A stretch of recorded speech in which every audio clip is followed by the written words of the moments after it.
अब now count पे आते हैं.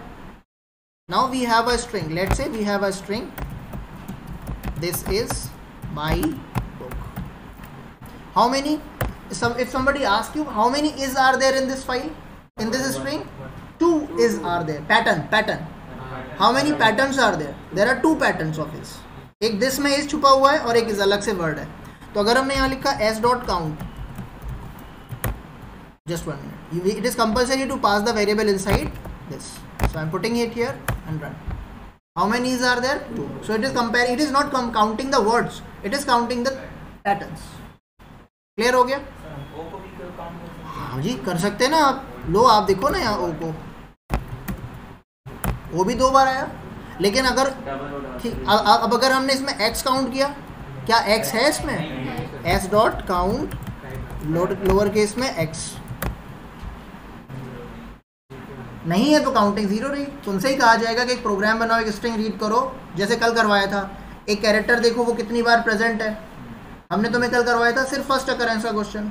अगर कहता कि जितनी बार भी हो सब काउंट करो, तो हम लोगों ने तो ब्रेक लगा दिया था.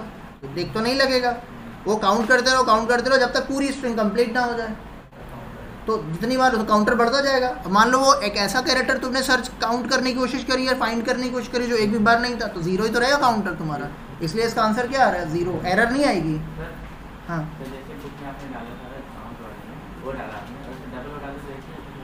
डबल ओ डालता तो एक ही आता. पैटर्न पूरा ढूंढेगा. अब देखो ना, अगर किसी ने इस वाली स्ट्रिंग में, ये मैं किसी को डिस्टर्ब नहीं कर रहा हूँ, मैं यहाँ लिख रहा हूँ s डॉट काउंट लिखता हूँ और मैं यहाँ पे सर्च करता हूँ ओके सर्च करता हूँ. क्या ओके है?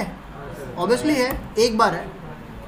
ठीक है, लेकिन क्या हम यहाँ पर m के सर्च कर सकते हैं? m के है, m के पूरा पैटर्न नहीं मिलेगा. m अलग है, k अलग है. समझ में आ रही है बात? B C D E F okay ना. अभी तुम्हें पता है ना कि A B C D E F में इंडेक्स नंबर क्या होगा? A B C D E F. Now assume that there is no space between these values 0 1 2 3 4 5. अच्छा होता क्या है, कभी भी बैकवर्ड इंडेक्स रिटर्न नहीं होती, हमेशा फॉरवर्ड रिटर्न होती है, ध्यान रखो. अच्छा अब मैंने यहाँ क्या किया कि मैंने इसको लिख दिया s डॉट इंडेक्स और यहाँ पे सर्च किया लेट से C. पोजीशन नंबर 2 पे पड़ेगा C. आया? अच्छा किसी ने अगर सर्च किया इसमें CD मिलेगा तो भी पोजीशन नंबर 2 से, क्योंकि CD का जो पहला कैरेक्टर है वो पोजीशन 2 से ही तो स्टार्ट हो रहा है, इसीलिए उसने CD दिया. अच्छा क्या होगा अगर मैं इसमें एक ऐसा कैरेक्टर ढूंढूं जो एग्जिस्ट नहीं करता? जैसे मैं ये कहता हूँ कि मेरे पास ये लिखा हुआ है दिस इज सैफ क्लासेस. ठीक है, इसमें x नहीं है ना. s डॉट इंडेक्स कि मुझे x की इंडेक्स बताओ, कैरेक्टर x की index. Since the character x is not present, तो जब आप उसे फाइंड करोगे तो वो है ही नहीं. जो चीज़ प्रेजेंट नहीं है आप उसे ढूंढेंगे तो इंडेक्स फंक्शन एरर देता है, सॉरी वैल्यू एरर. ठीक है, आगे इसमें वो कह रहा है कि x इज नॉट प्रेजेंट, सब string not found. What is that error? Value error. Value error इसको नोट कर लो कि जब हम इंडेक्स सर्च करते हैं तो अगर नहीं एग्जिस्ट करेगी तो क्या रिटर्न करेगा? Value error. क्योंकि पेपर में आ गया value error, type error, key error, index error, then you won't be confused. तो यू शुड नो कि what kind of error it is printing. तो अब हम तुम्हें एक फंक्शन पढ़ा रहे हैं जिसका नाम है string dot find. It accepts basically 3 parameters. The first parameter is substring which you are looking for. जैसे तुम इसमें भी substring ढूंढ रहे थे, इंडेक्स में भी ये स्ट्रिंग है, एस स्ट्रिंग है और इज सब स्ट्रिंग थी.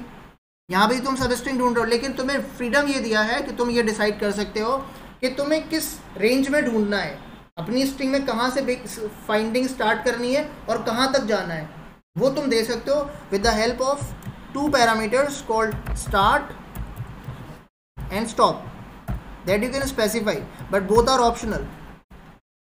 अच्छा इसमें एक और फैसिलिटी है, इसमें यह है कि अगर वो सब स्ट्रिंग प्रेजेंट नहीं होगी तो एरर नहीं आएगी जैसे इंडेक्स में आई थी. इंडेक्स में एरर आई थी ना, वैल्यू एरर आई थी, इसमें नहीं आती है, इसमें -1 आता है. क्लियर? बात समझ में आ रही है? हाँ.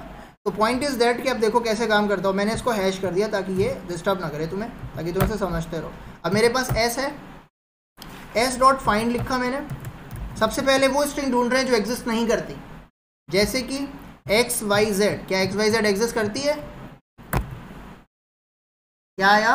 -1। इसका मतलब है if the string does not present it will never give you a value error, rather print you the -1। बहुत से बच्चे ये तो समझ लेते हैं कि फाइंड और इंडेक्स करता क्या है, लेकिन वो इस पर फोकस नहीं करते। हाँ ठीक है, चलो ठीक है। अब ये ध्यान नहीं करते बिल्कुल कि अगर हमने इसमें एक ऐसा टर्म पास किया, ऐसी सब स्ट्रिंग पास करी जो एग्जिस्ट नहीं करती, तो क्या होगा।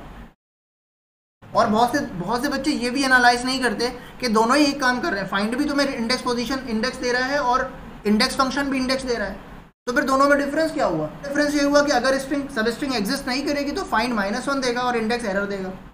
फाइंड फंक्शन फर्स्ट अकरेंस की पोजीशन रिटर्न क्या पड़ा? This is my S. इसमें इज कई बार आया है ना, लेटर एस कई बार आया है ना।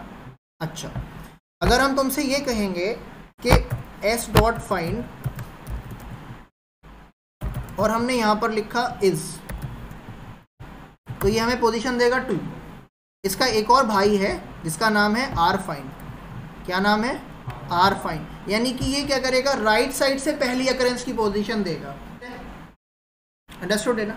अब मैंने क्या लिखा यहाँ पर? मैंने यहाँ लिखा एस डॉट फाइंड, तो इसने ऐसे काम किया। लेकिन अगर हमने लिखा होता एस डॉट आर फाइंड, कौन सा फंक्शन? यही काम करेंगे, एस को ही सर्च कर रहे हैं, तो ये राइट साइड से जो उसको पहला इज मिलेगा उसकी पोजीशन देगा। तो राइट साइड से पहला इज पोजीशन नंबर 5 पे मिल रहा है, तो आंसर क्या देगा? हाँ जी, तो फाइंड और आर फाइंड चलते हैं। क्लियर हो गया? स्ट्रिंग पे चलता है, फाइंड फंक्शन स्ट्रिंग के साथ ही है। क्लियर हो गई ये बात? फाइंड समझ आ गई? अब इसमें हम ये भी डिसाइड कर सकते हैं, जैसे ये फंक्शन है, अब हम चाहते हैं पोजीशन देना। लेट से कि हम एस सर्च करना चाहते हैं, एस डॉट फाइंड, और लेटर एस सर्च करना चाहते हैं। पहला एस कहाँ मिलेगा? पोजीशन 3 पे मिलेगा। लेकिन हमने अगर ऐसे लिख दिया कि भैया स्टार्ट करना 6 से और कुछ नहीं दिया, इसका क्या मतलब है? एक ही पैरामीटर देंगे तो बिगनिंग कहाँ से करेगा सर्चिंग की? 6 पोजीशन से करेगा, और 6 के बाद इसको पहला कैरेक्टर कौन सी पोजीशन में मिलेगा?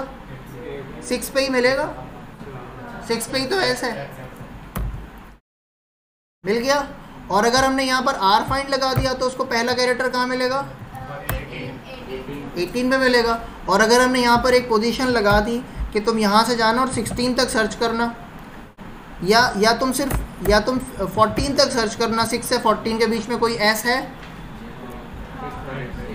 है ना? पोजीशन 8 पे मिल जाएगा एस। आ गया कॉन्सेप्ट? समझ में आ गया तुम लोगों को फाइंड कैसे काम करता है? तो